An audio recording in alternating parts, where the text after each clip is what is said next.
చదువుకునే పిల్లలకు ఉద్యోగాలు చేసుకునే వారికి హాస్టల్స్ ఉన్నాయి. వృద్ధులకు ఇంకొంతమందికి ఆశ్రమాలు ఉన్నాయి.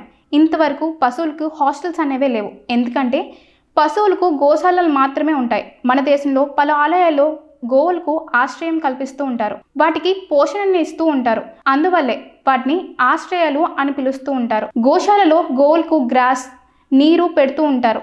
సంరక్షణ బాధ్యత కూడా చూసుకుంటూ ఉంటారు. మన దేశంలోనే కాదు, విదేశాల్లో కూడా పశువులకు హాస్టల్స్ అనేవే లేవు. దేశంలో విదేశాలలో డైరీ ఫార్మ్స్ మాత్రమే ఉంటాయి. వీటిల్లో రకరకాల గేదెలను, ఆవులను సంరక్షిస్తూ ఉంటారు.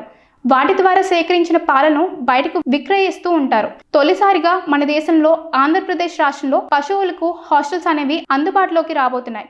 ఈ విషయాన్ని ఏపీ ముఖ్యమంత్రి చంద్రబాబు నాయుడు గారు స్వచ్ఛంద్ర స్వర్ణాంధ్ర కార్యక్రమంలో భాగంగా ఈ ప్రకటన చేశారు.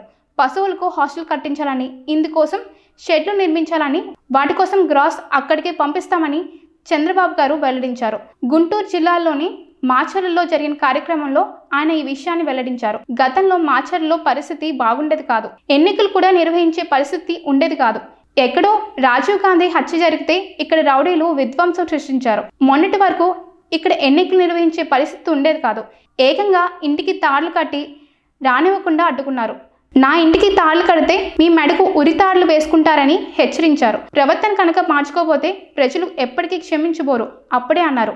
ఇప్పుడు నిజమైంది అని చంద్రబాబు వ్యాఖ్యానించారు.